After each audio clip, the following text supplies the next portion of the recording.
Está no ar! O mais tradicional podcast sobre corridas do Brasil. Os comentários e o debate sobre automobilismo de um jeito que você só ouve aqui.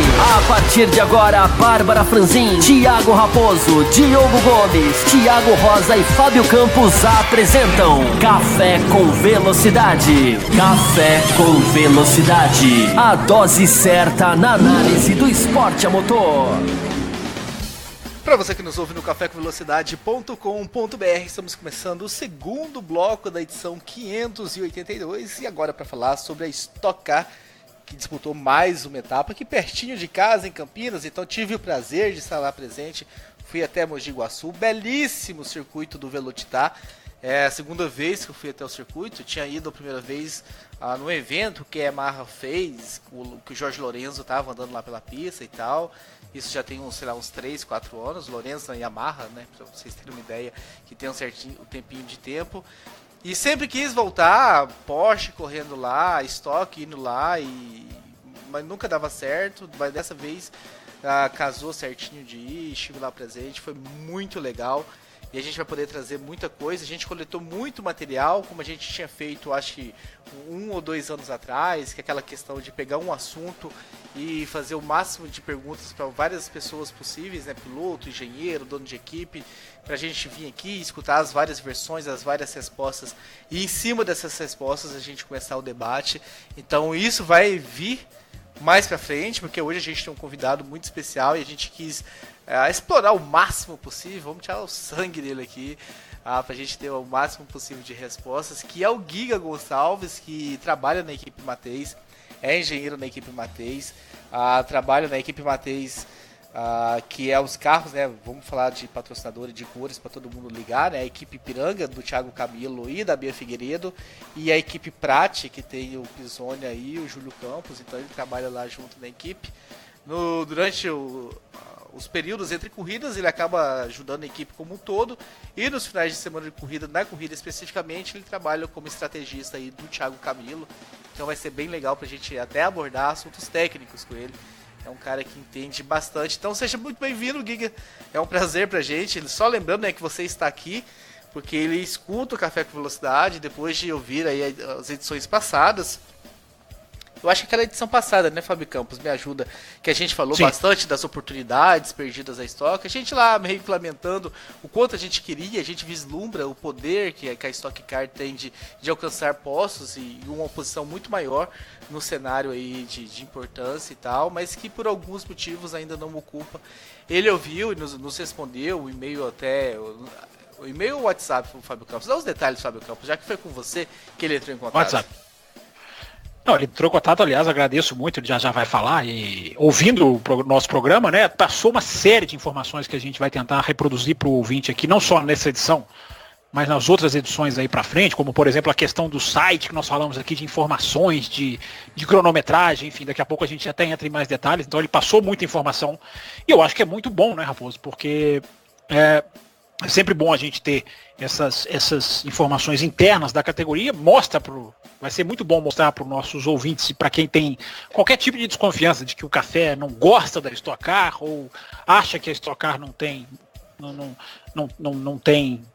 o nível para estar aqui no programa, não só tem como está e sempre esteve, mas a crítica, eu sempre falo, né? A crítica não é você diminuir o produto em questão. Quem faz crítica com o mínimo de base faz justamente por achar que aquele produto tem potencial, que vale a pena, que pode crescer, que pode melhorar. Então eu acho que a presença dele aqui, do Giga aqui, vai ser bom para a gente, né, receber mais informações da categoria, ter mais informação mesmo, né, mais detalhe técnico lá de dentro. Ele até falava com a gente fora do ar, né? Hoje a gente tem. É muito fácil saber, até gravei um Café Expresso sobre isso, né? Informação sobre a Fórmula 1 hoje em dia existe excesso. Mas sobre a Stock Car é pouco difundida, né, no Brasil. Então a gente espera com esse programa começar, quem sabe, até uma nova etapa, né? Não de mudança de filosofia do programa, que eu acredito que isso não vai acontecer, mas de estar sempre com uma boa interação com a categoria, de ter mais informações, de ter sempre os detalhes que a gente tenha dúvida, a gente chatear ele, né, Raposo? O que você acha disso aqui? Isso aqui tá certo, isso aqui tá errado. Enfim, tomara que a gente consiga aí melhorar cada vez mais a nossa análise. E só lembrando, né, que lá no nosso grupo de WhatsApp, que o Giga tá lá, mas a gente também tem o Lucas e o Thiago, que também são engenheiros da matriz. Então dá até fazer um rodízio entre eles, Fábio Campos, pra gente não encher o saco só de um, a gente fazer um rodízio e trazer eles aqui. Mas Giga, seja muito bem-vindo, já falei bastante, a gente quer ouvir tua voz aí. E queria que você já entrasse aí falando um pouquinho sobre a categoria que você está lá presente e tudo que você trabalha, essa questão do teu papel lá dentro, que você se apresentasse um pouquinho melhor então para os nossos ouvintes. Bom, legal pessoal, obrigado pelo convite mais uma vez. É um prazer estar aqui agora do outro lado, né, gravando junto com vocês. E é isso, eu entrei em contato justamente como o Fábio Campos falou. O objetivo foi enriquecer vocês com mais informações sobre a categoria, justamente sobre esse ponto em que a Fórmula 1 tem informação em tudo quanto é mídia, então a gente se sente íntimo da categoria por excesso de informação, e os debates sobre Stock Car são razoavelmente pobres, justamente porque a gente carece de informação. E eu espero estar suprindo parte disso, por justamente estar dentro da categoria, trabalhando lá dentro e tendo mais informação do que o pessoal que não está trabalhando lá dentro, né? Então acho que talvez eu consiga contribuir. E sim, ótima ideia a sugestão do rodízio, viu? Inclusive eu tenho mais engenheiros aqui para botar no rodízio e quem sabe futuramente até pilotos, viu? Não é um sonho distante, não. Maravilha. Não, a gente fez um ciclo com pilotos, eu acho que há 3 anos atrás, Fábio Campos?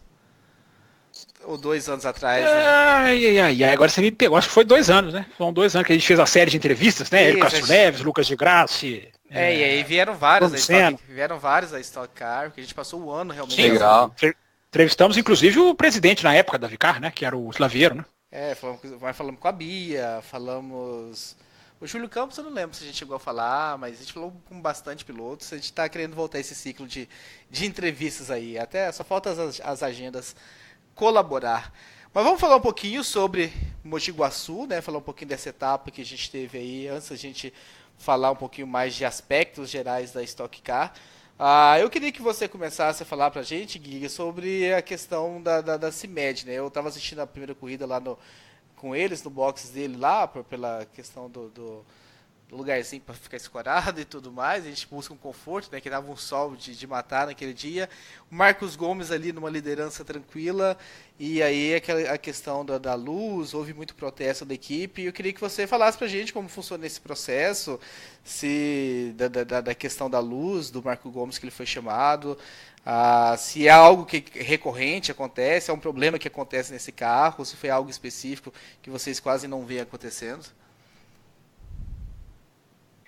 Então, cara, essa situação é uma situação bastante chata. Eu estava vendo uma entrevista do Kaká agora há pouco, inclusive, sobre isso, em que ele falou de forma bastante serena. Resumindo, é uma regra que eu não concordo e muita gente não concorda, mas que ela existe, né? E não é um problema comum.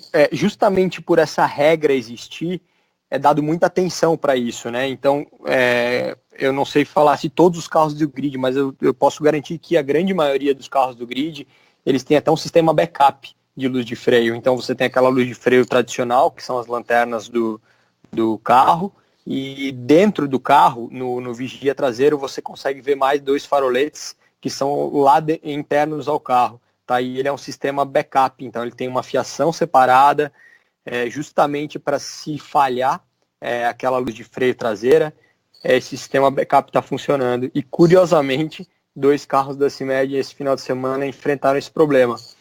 Não sei dizer se foi algum motivo específico que provocou, coincidentemente, nos 2 carros da CIMED, acredito que não, acho que foi uma infeliz coincidência mesmo. Mas não é a primeira nem a segunda vez que eu vejo isso acontecer, carros sendo desclassificados por falta de luz de freio. E, infelizmente, isso se tornou, eu não diria uma prática, mas uma ação corriqueira do piloto que está atrás. Se ele percebe que o carro da frente está sem luz de freio, ele reporta isso, né? Porque é um regulamento que tem que ser cumprido e até parece assim em tom de fofo, o cara da frente está sem luz de freio, tá tem que desclassificar ele. Exato, exatamente. Mas acaba que bastante piloto já foi prejudicado por conta disso. Então ele vai argumentar porque ele falou, porra, se eu já fui prejudicado por conta disso, não é justo que ele saia ileso dessa situação sem ser prejudicado, entendeu? Então a regra existe, infelizmente existe, na minha opinião, infelizmente, mas tem que ser cumprida, né? Se ela existe, ela tem que ser cumprida. Há algum tempo atrás surgiu não sei se procede, mas alguns comentários de que algumas equipes estavam usando, há algum tempo, eu quero dizer, deve ter um ano mais ou menos isso, ou até um pouco mais, de que algumas equipes estavam usando, tirando, vamos dizer assim, desligando essa questão da luz de freio para não dar uma referência de frenagem ali para quem vinha atrás.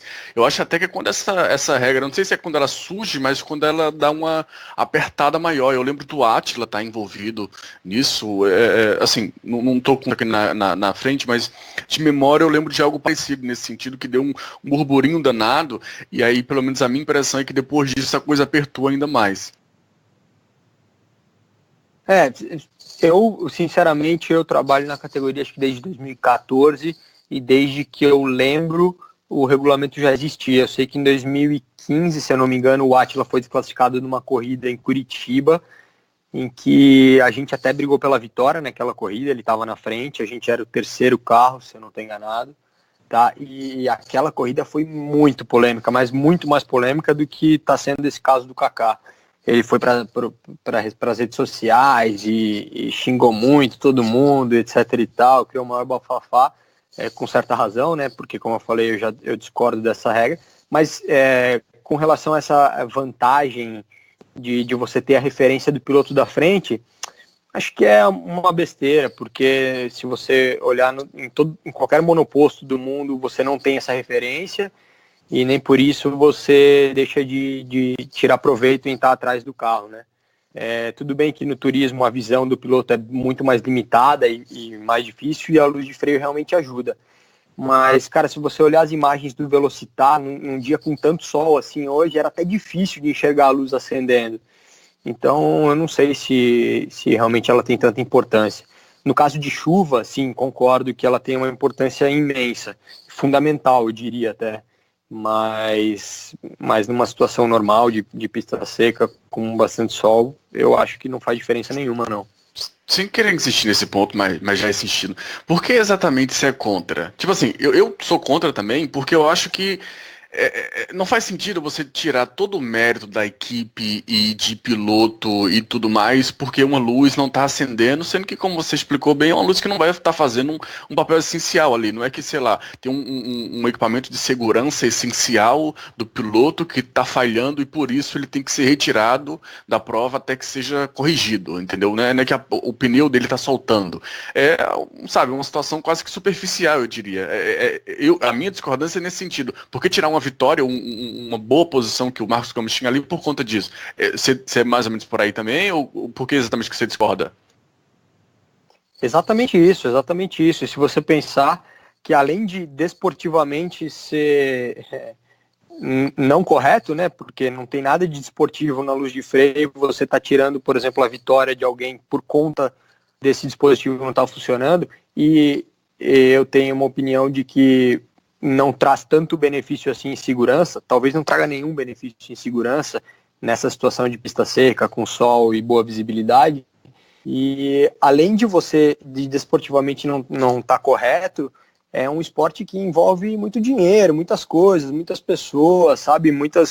É tanta coisa envolvida, e você tirar alguém por conta desse argumento de segurança que não é muito forte, eu acho que não é legal. É por isso que eu discordo. E aí o que acontece depois, né, Fábio Campos, até te chamando para conversa, o Casagrande, que fez um grande final de semana, né, liderou os treinos livres, passou pro Q3, né, para os 6 finalistas ali da classificação e tudo mais. Isso. Ele assume a ponta, né, com esse problema do Marcos Gomes, e vem de uma equipe, né, que a gente sabe que existem as grandes equipes na Stock Car, inclusive a Mateis é uma delas, mas a gente tem a CIMED, que é outra grande equipe, a gente tem a Eurofarma, que é outra grande equipe, a gente tem a equipe ali do Átila também, que são as grandes equipes da categoria, e o Casagrande corre ali na Vogel, que não pinta entre as maiores, uma oportunidade brilhante ali deles vencerem talvez uma primeira corrida, porque eles até brigam geralmente pela segunda corrida, né? Tem o grid invertido, tem toda aquela questão que a gente falou aqui do formato das provas, mas automobilismo tem dessas, né? Numa infelicidade no pit stop, o Casagrande, que era um piloto que estava ali na disputa, sai e o Fraga assume a ponta. Ele não é de uma das equipes principais, mas ele é de um dos principais, né? Que é o Mauro Vogel. O Mauro Vogel é um dos caras da Stock Car dos velhos tempos, né? Dos velhos, então é um dos mestres, digamos assim. A Stock Car tem ali alguns dos seus mestres, né, Giga? E ele hoje em dia ela não é uma das maiores equipes, mas ela sem dúvida já foi talvez a maior equipe em alguns anos do grid. Sim. Inclusive muitos dos donos das equipes, se não me engano, o próprio Meinho, o Andrés Mateis, trabalharam com o Mauro Vogel, né? Então, assim, ele tem inclusive uma influência na criação de todas essas equipes, né? E o que aconteceu ali no pit stop foi um erro, né? Você usou a expressão infelicidade e ela é correta, mas é sempre perigoso a gente assistir na transmissão da Stock Car, que é impressionante como a tendência do que eles fazem na cabine de transmissão é jogar muito mais para sorte e para azar. Então eu não sei se eu fiquei um pouco traumatizado com isso, porque não é azar nenhum. Ali não tem azar, né? Ali há um erro de procedimento. Repito, infelicidade é até a expressão correta. Mas a gente assistindo eles falando tanto de azar, né? O Felipe Lapena fica parado no grid na segunda corrida, eles falam que azar não é azar, gente. Isso é trabalho, algum erro foi cometido, alguma falha, algum procedimento tem que ser trabalhado, tem que ser estudado, tem que sentar junto, tem que se evoluir, né? E eu acho que naquele caso dele ali, aliás, não é nem questão de eu acho, né? Ali a imagem ficou hiper clara, eles repetiram as imagens várias vezes. Liberar acontece na Fórmula 1, é lógico, acontece em vários campeonatos. O carro foi liberado antes do pneu estar pronto, antes do mecânico ter retirado, inclusive, a máquina, né, de inserção da roda. Então, foi uma falha ali daquelas bem nítidas, né, que estraga o final de semana, enfim, ele acabou na segunda prova ainda também. Ali talvez a gente pode chamar de azar mais ainda, né, embora haja a falha no carro da Bia, do freio, mas ali, né, ele é pego ali justamente por estar no metro, infelizmente mesmo no metro em que a Bia não tinha como tirar e jogou o carro, enfim, ali eu acho que foi mais obra do acaso do que na primeira corrida, mas o Casagrande tem mostrado, né, assim, que é um piloto para se desenvolver, é um piloto para o futuro da Stock, é um cara que talvez ali nos carros de turismo tenha mesmo se achado, então ele é um piloto que tem dado mostras de desempenho que são interessantes. A segunda corrida eu fico zanzando de um lado pro outro, e a segunda corrida eu estava assistindo no box dele, tava mais calmo, né? Eu tava lá na CIMED no comecinho, e aí a hora que teve problema com o Kaká, aquele box lá virou um inferno, e mecânico corre para um lado e corre para o outro. De princípio tentaram ajustar a luz do Kaká, e ele brigando e tal, e eu falei assim, vou arrumar um lugar mais sossegado para eu acompanhar a corrida, e fui para a equipe do Casagrande, e assim que eu cheguei na equipe, aconteceu o acidente da Bia, então eu pude perceber toda a lamentação dos mecânicos e tudo mais. Ele está se assumindo com o pé frio, aonde né? você estava, pois é, você está querendo dizer que aonde você estava acontecia a confusão. Raposo, você acabou de ganhar um não convite a assistir a corrida do nosso box. Não leva ele para nem para Ipiranga, nem para Prate, não leva não, porque não vai dar certo. Mas eu tô contando essa história porque só para ressaltar que aí o Casagrande volta pro box e tudo, e aí eu acho que é o primeiro momento que ele encontra com o mecânico do pit do primeiro, talvez entre a corrida 1 e a corrida 2, talvez ele tava com a cabeça quente, ou esse mecânico não foi lá, não sei, eu sei que ele vai lá consolar esse cara, o cara meio que tá sentado no chão, ele ajoelha com esse mecânico, e foi um gesto bem interessante. Infelizmente eu não consegui captar esse momento, porque meu celular tá uma merda, que será formatado e tudo mais, até que eu tentei desbloquear e tudo mais. Engraçado, porque as imagens de televisão que mostram você, infelizmente várias vezes, mostram você sempre com o celular na mão fazendo vídeos. Muito curioso essa informação sua. Não registrei, mas foi interessante ver essa cena, então só para registrar que rolou isso no retorno do Casagrande ao pitch, depois com o acidente com a Bia. O que você pode falar um pouquinho pra gente, Giga, desse acidente com a Bia, já que é da tua equipe e tal? Muita gente, né, que a primeira tendência é culpar a Bia, chamar ela de braço duro, etc, né, sem saber o que aconteceu de fato. E você meio que... Mas ali ficou muito claro, né, ali realmente, não o jeito que ela joga o carro, o jeito que ela joga, não, eu até tenho que confessar que eu perguntei fora do ar aqui antes do programa começar pro Giga, mas se a gente analisar o jeito que ela joga o carro, alguma coisa aconteceu, podia não ser freio, realmente, o mais provável que a gente se deduz como leigo é freio, mas o jeito que ela joga o carro ali, ela joga o carro quase que em direção à grama, né, Giga? Exatamente. Na verdade, como a gente até já falou um pouco fora do ar, ela já vinha relatando alguma dificuldade com o freio na corrida 1. Esse sintoma, antes de faltar freio, ele dá alguns sinais, né, de que algum problema vai acontecer. O pedal geralmente vem baixando um pouco e tudo mais. A gente tentou fazer o que estava ao alcance, mas realmente faltou o freio e ali o piloto vira passageiro. O pedal não baixou de uma vez, segundo ela, o depoimento dela foi que o freio não zerou, né? Senão poderia ter sido muito pior. Mas o pedal, ele dá batente, né? Então a capacidade de frenagem do carro diminui muito, absurdamente. E aí acaba acontecendo o que aconteceu lá na corrida. Eu até comentei com ela, não sei se até não foi sorte de ela ter encontrado o Casagrande, né? É irônico falar isso, mas talvez se não tivesse nenhum carro ali para ela se apoiar, o acidente poderia ter sido mais grave pro lado dela. Mas é uma infelicidade completa dela de ter acabado o freio e do Gabriel por estar lá e ter servido de guarda-rail, né? Agora ela deu uma entrevista para o repórter do Sport TV falando que já teve esse problema em Santa Cruz do Sul. Isso não é uma coisa que talvez acenda aí o alarmezinho, alguma coisa que pode estar sendo, algum conceito que pode estar sendo aplicado no carro, ou alguma coisa que precise de uma revisão maior, porque ela falou que passou por esse problema em Santa Cruz do Sul também. Então, a gente que eu falo a categoria, né, não a equipe, a categoria, ela vem experimentando alguns compostos de pastilha diferente. Da metade do ano para frente mudou o composto da pastilha, então na corrida do milhão no Oval de Goiânia, que foi a primeira corrida pós folga de Copa do Mundo, né, aquela janela de 100 corridas, a gente experimentou uma pastilha totalmente nova, e lá em Goiânia eu acho que foi o ápice assim, de problemas de freio, porque era um circuito que a velocidade máxima era muito grande, e a velocidade mínima dentro da curva antes da entrada da reta era muito pequena, então a freada ela é muito intensa, muito longa e gera muita temperatura.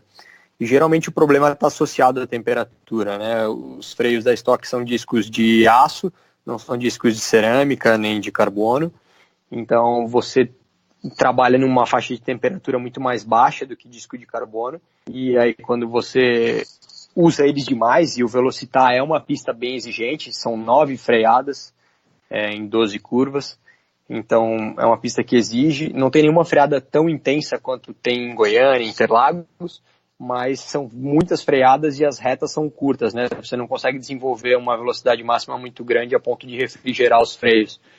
Então, a gente não teve problemas durante o final de semana inteiro, a gente faz vários tipos de teste de refrigeração, a gente consegue variar o tamanho dos dutos de refrigeração do freio, né, para avaliar se ele está sendo refrigerado de maneira eficiente e tudo mais. Mas é difícil de afirmar que o problema que ela teve em Santa Cruz foi o mesmo que ela encontrou agora no Velocitar, entendeu? Eu acho que eles estão desvinculados. Que na verdade a fabricante de pastilhas, a fornecedora de pastilhas da Stock, ela vem trabalhando junto com a categoria para tentar evoluir o composto da pastilha, né? Mas, assim, agora, nesse segundo semestre, até parece que mais a gente vinha tendo certa dificuldade, assim, como eu posso falar, equalização, sabe, das pastilhas. Você garantir que todas as pastilhas têm a mesma eficiência já foi um problema no passado. E atualmente parece que melhorou bastante isso, então o problema de freios acaba diminuindo também um pouco. Legal saber disso, é bom sempre ter essa informação, porque apesar do Campos falar que não, ali não é possível ver, eu li várias, a gente sempre lê, né, o pessoal de fora que às vezes não tem informação e parte para o julgamento mais fácil, achando que foi uma barbeiragem da Bia, por exemplo. Então é bom a gente deixar isso claro. E depois que isso aconteceu, então, né, o Marcos Gomes com problema na luz e o Casagrande com problema no pit, a liderança cai no colo do Felipe Fraga, que estava ali também bem posicionado, que parte para a vitória, mais uma vitória dele, e conseguiu tirar alguns pontos, né? O Serra também vai para o pódio, mas o Fraga conseguiu descontar aí nessa briga dos dois pela liderança. Segunda corrida, grid divertido. Eu queria saber a tua opinião, Gui. É uma coisa que a gente fala bastante aqui, já que você já se posicionou aí com relação à luz de freio, sobre o formato dessas corridas do final de semana, 2 corridas de 40 minutos, com a questão de combustível, de pneu da primeira corrida influenciando diretamente na segunda, grid invertido. Como é que você vê esse formato aí? Se é do seu agrado também, se você desagrada, qual a tua visão? Assim, desde que foram criadas essas 2 baterias, eu não tenho muito acesso à informação sobre, digamos assim, a política da Stock Car, né? Da gerência maior, da promotora da categoria. Mas a informação que chegou a mim é que quando elas foram criadas era para dar uma chance de você expor outros patrocinadores que estão dentro do grid que, por falta de conseguirem uma performance maior ou de estarem sempre na ponta, conseguirem se destacar durante o final de semana. Senão você só ia ver sempre os mesmos 2 ou 3 carros aparecendo durante o final de semana inteiro, entendeu? E eu acho que foi por isso que as 2 baterias foram criadas. Isso, sei lá, 4 ou 5 anos atrás. E hoje em dia, para mim é muito interessante, né? Porque eu tenho um papel essencial na estratégia e o fato das 2 corridas terem um vínculo, e esse vínculo é o combustível, né, que você coloca no carro, isso possibilita você um leque de estratégias bastante grande e bastante interessante. E atualmente, nos últimos, 18 meses, nos últimos 2 anos, eu diria, a corrida 2 eu acho que vem sendo até, de certa forma, interessante, porque você vê carros bons também chegando na corrida 2, né? Ela não sobra para o azarão do final de semana. Agora, o que é lamentável, realmente, é você ver os carros abandonando completamente a corrida 1 para se dedicar à corrida 2. Isso, na minha opinião, é lamentável, mas eu não atribuo a culpa disso a ter 2 corridas. Eu atribuo a culpa disso a você só pontuar até o 15º colocado. Então, você tem 30 carros largando do grid, e se você chegar em 16º ou em 30º na corrida 1, é a mesma coisa, em termos de pontos, né? Então, talvez se você conseguisse conceder pontuação para todo mundo no grid, eu acho que o pessoal ia pensar mais sobre abandonar uma corrida para partir para outra, entendeu? Mas é o estilo NASCAR. Eu não gosto dessa segunda corrida, eu acho que ela é mal feita, porque ela poderia ser, por exemplo, em dias separados, já que a Stock Car tem a janela do sábado com a televisão, Raposo, né? Raposo não, Fábio Campos, desculpa. Desculpa a falta de intimidade, mas é o seguinte... a voz dele é muito mais feia que a minha. Sem dúvida, não há a menor dúvida, não há a menor dúvida.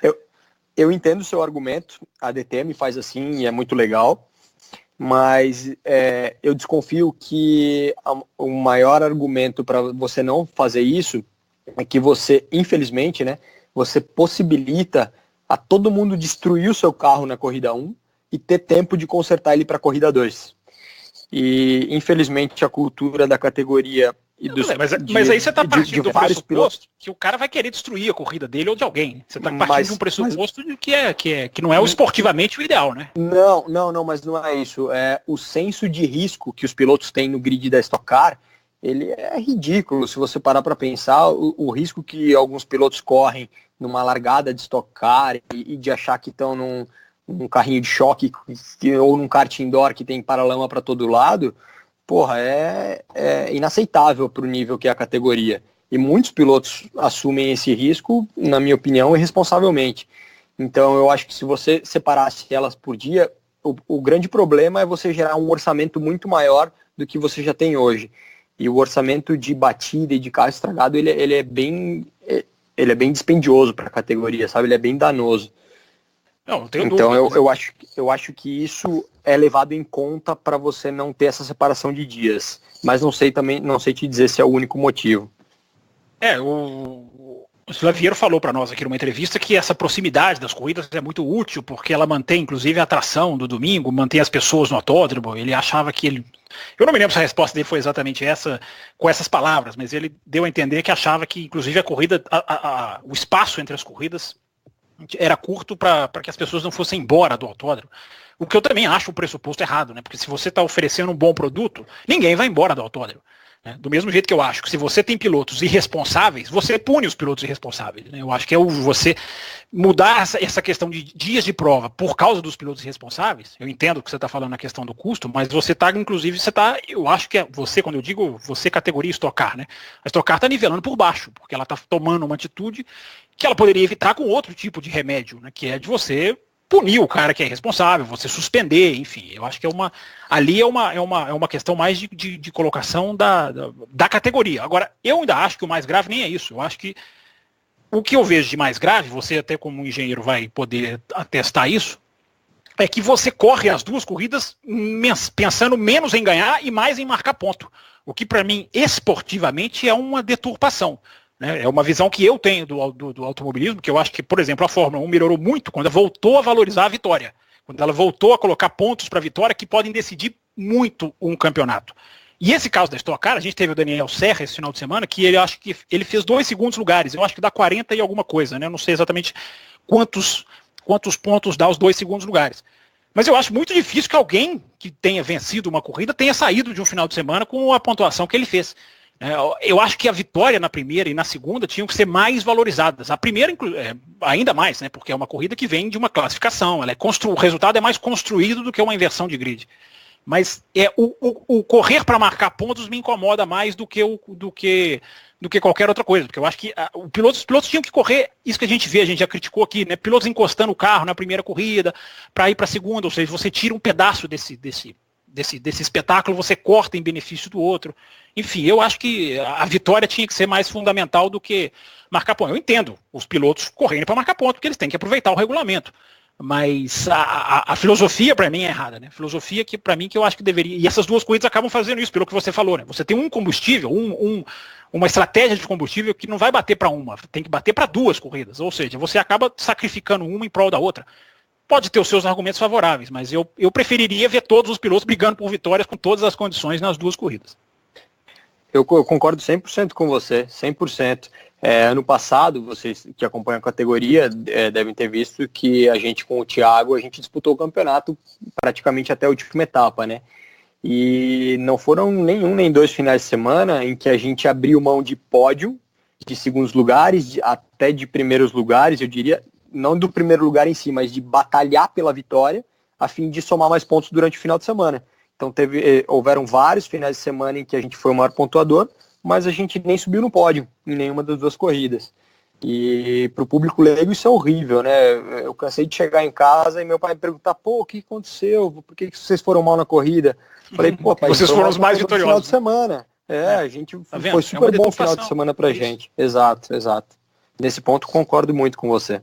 Agora, rapidinho, como é que é a questão do pneu pro ano? O jogo de pneus, vocês têm o número de jogos de pneus é pro ano inteiro, não é isso? Isso é meio nebuloso pra mim também. Ótima pergunta.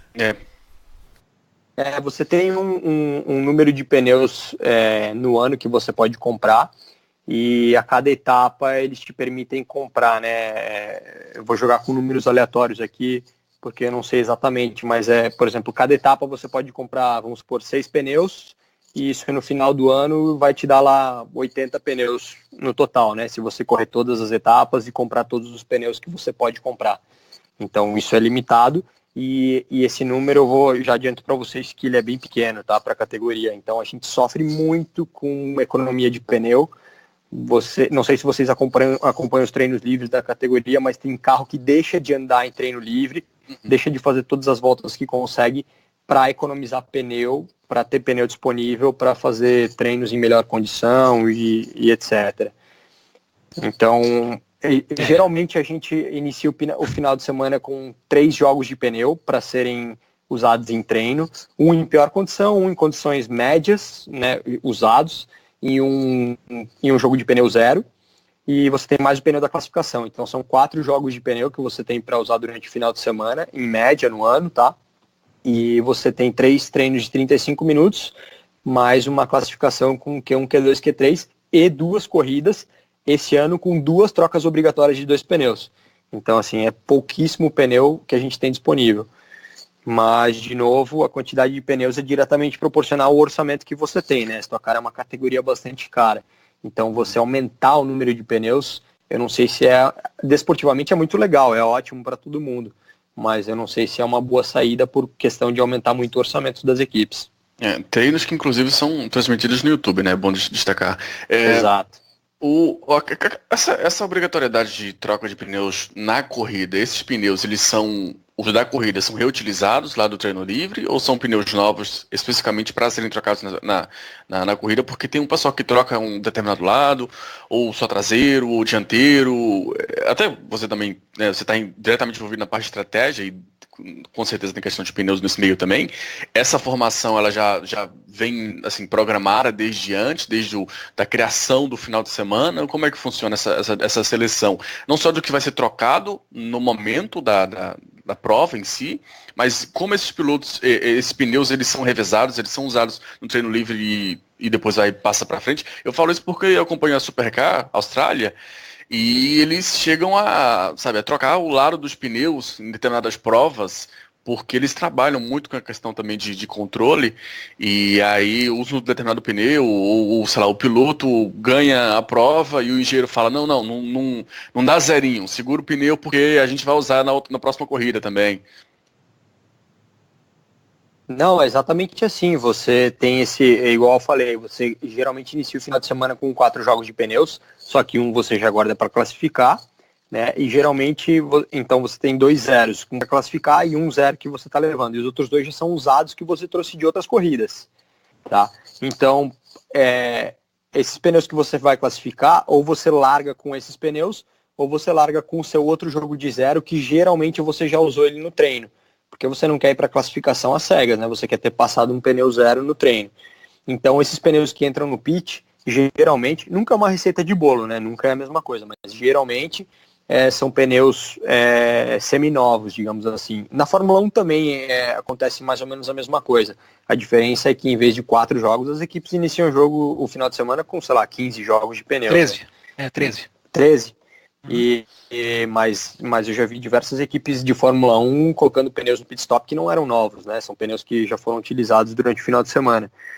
Mas e agora qual pneu você vai trocar depende do número de fatores bem grande durante a corrida e durante o final de semana.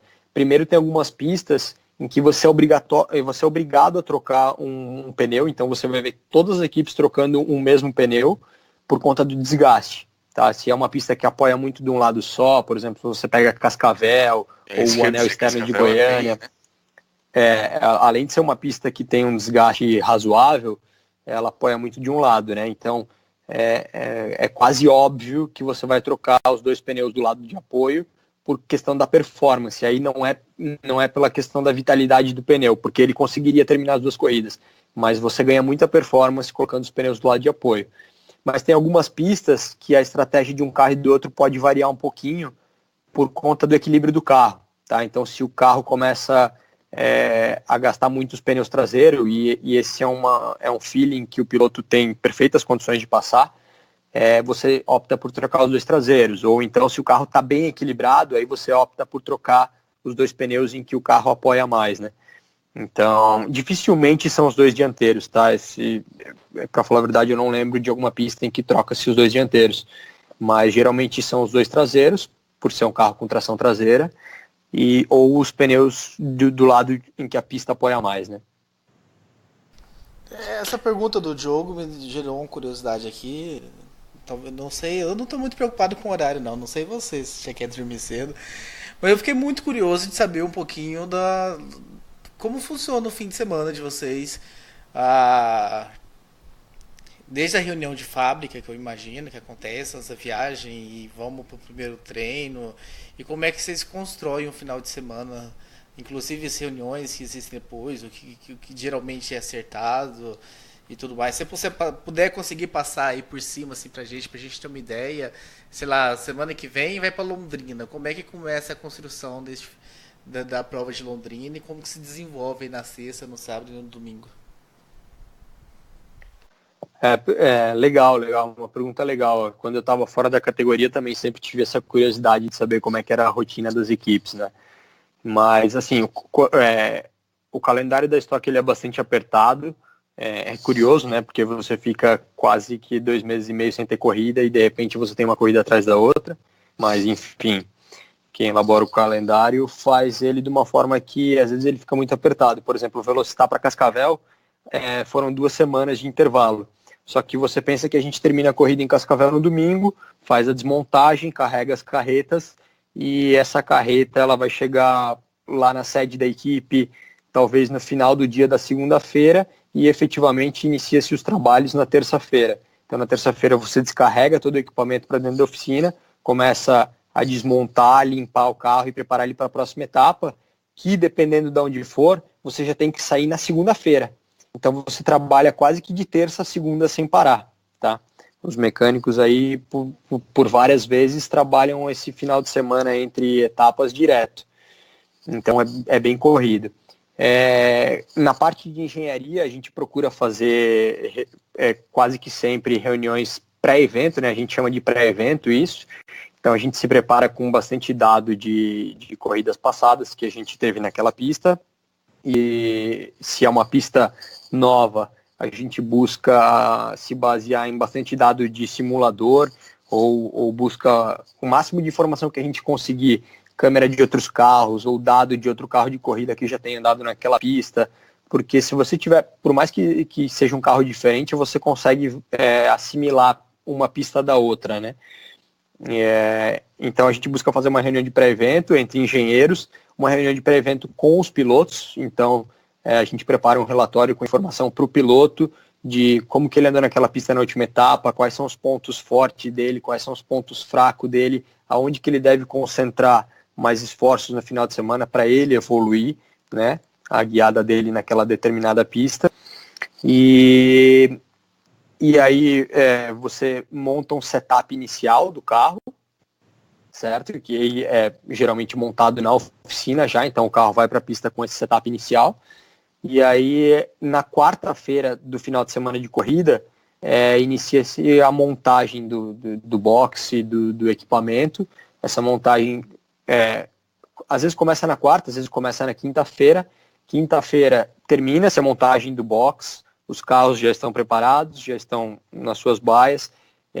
Existe um procedimento que a gente chama de track walk, né? Não sei se vocês conhecem, que a pista fica aberta para todo mundo caminhar por ela e a gente sempre cumpre esse track walk.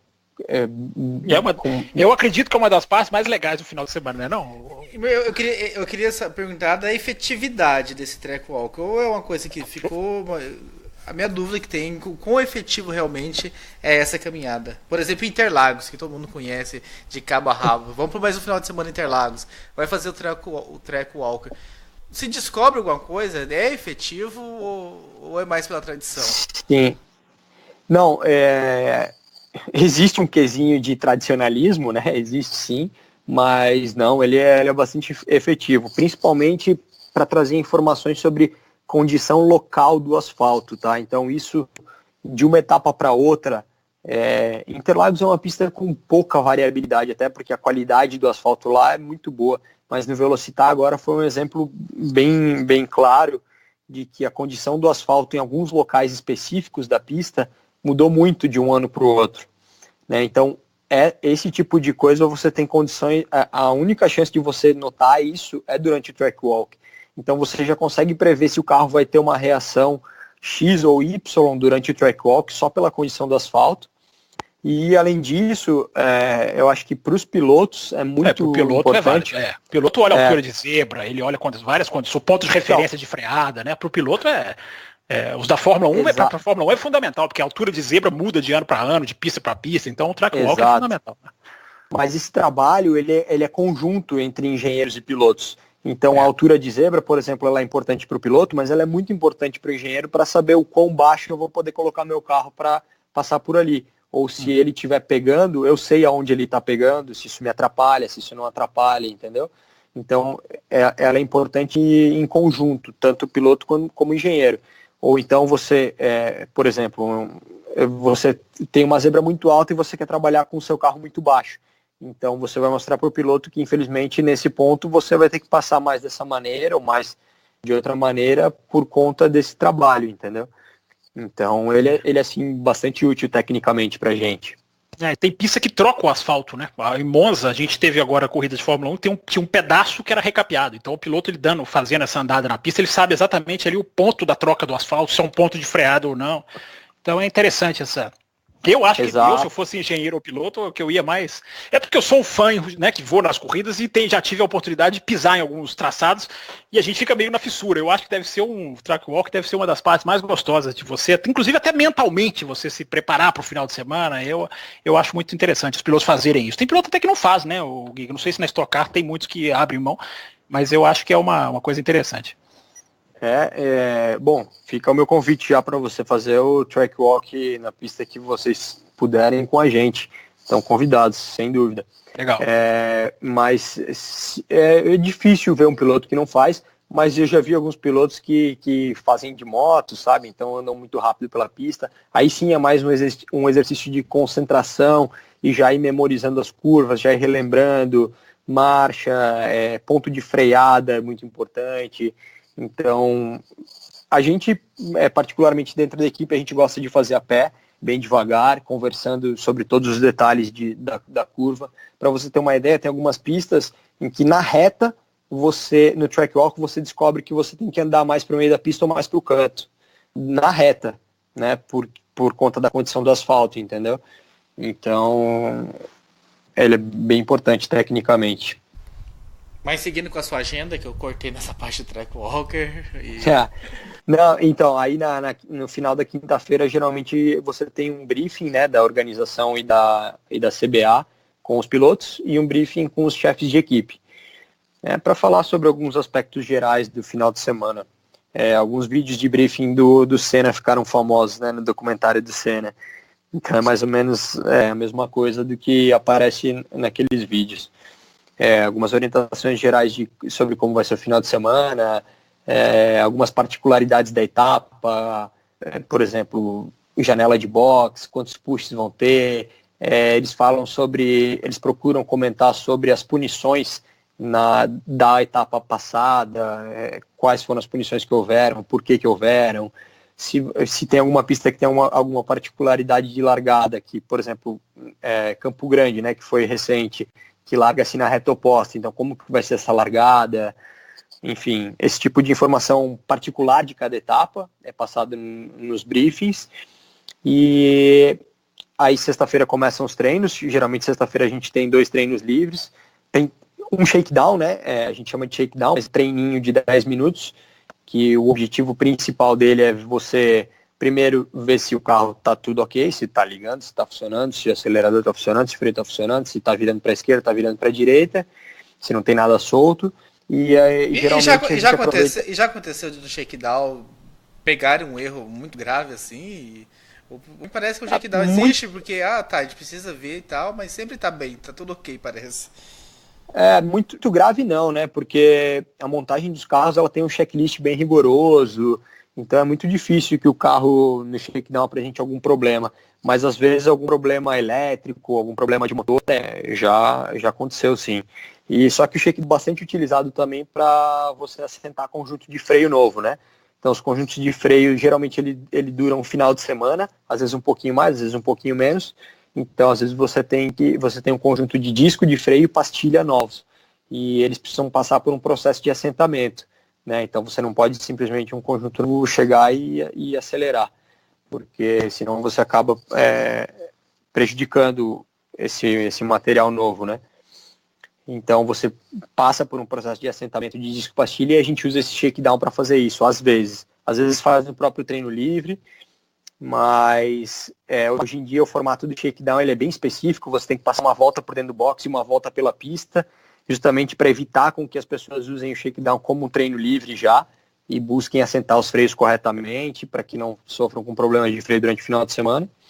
E aí você tem um intervalo bem curto, de 1 hora mais ou menos, para o primeiro treino livre, e a gente já faz uma reunião de engenharia nesse meio tempo para ver se tem alguma coisa que possa ser modificado no carro para melhorar para o treino livre 1. Aí tem o treino livre 1, de novo temos um intervalo para o treino livre 2, de 1 hora, 2 horas, depende da pista, que a gente faz reunião de novo, faz reunião, analisa dado, analisa câmera, depoimento dos pilotos e decide os ajustes que a gente vai fazer para o treino livre 2, né? E aí, final de sexta-feira, depois do treino livre 2, no sábado de manhã a gente tem o treino livre 3, que geralmente é bem cedo, e do treino livre 3 para classificação, a gente tem intervalo de 2, 3 horas. Mas é curioso porque, se você parar para pensar, existe uma estratégia, principalmente de pneus, né? Porque, como vocês já entenderam, a gente começa o final de semana com um jogo de pneu zero que vai para classificar e mais 3 jogos de pneus. Desses 3, um é bem velho, um é médio e um é um zero que você vai passar no treino. Então, algumas equipes optam por passar ele no treino livre 2, que é na tarde de sexta-feira. Algumas equipes optam por passar ele no treino livre 3, que é na manhã de sábado. Então, isso acaba diferindo um pouco as estratégias de treino. E é por isso que, às vezes, você vê o resultado dos treinos livres um pouco disperso. É mais ou menos o que acontece na Fórmula 1 também, né? Algumas equipes usam um treino para fazer simulação de corrida e tudo mais. Então, é mais ou menos o mesmo raciocínio que a gente usa. E aí pro domingo? Do sábado pro domingo? E aí, no sábado, depois da classificação, a gente tem de novo mais reuniões. Aí, geralmente, a gente divide essas reuniões. Uma é para falar, é como se fosse uma reunião de treino livre, né, em que você fala de acerto de carro para corrida, analisa dado, analisa vídeo e tudo mais. E outra aí é sobre a reunião de corrida, que é a respeito de dados de corrida, de estratégia de corrida, de como que a gente justamente qual a estratégia que a gente vai tomar, né? Vai abastecer mais, vai abastecer menos, vai largar da pista, vai largar do box. Às vezes, se você classifica muito mal, vale a pena você largar do box para economizar combustível já. Se você vai jogar tudo na corrida 1, vai jogar tudo na corrida 2, enfim, resumindo, estratégia de corrida, né?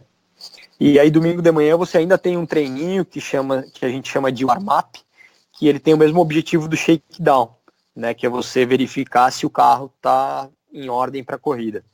E de novo, ele é usado como treino também, né? Mas aí o warm-up já é uma situação mais delicada, porque ninguém mais tem muito pneu em condições boas para usar. Mas você aproveita para verificar se aquela mudança no acerto que você fez para a corrida, se ela é prudente ou se ela não é, né? É isso. E aí depois da corrida, desmontagem para começar tudo de novo. Bem, então nós vamos fazer uma pausa aqui nessa primeira parte da conversa com o Giga, para a gente fazer 2 blocos aí nesse... Eu gosto de ter 2 blocos, a média de 40, 45 minutos, mas a gente volta, o bate-papo está rendendo, a gente está aprendendo aí várias coisas, então não deixe de ouvir o próximo bloco aí, vai ter a parte 2 dessa conversa com o Giga.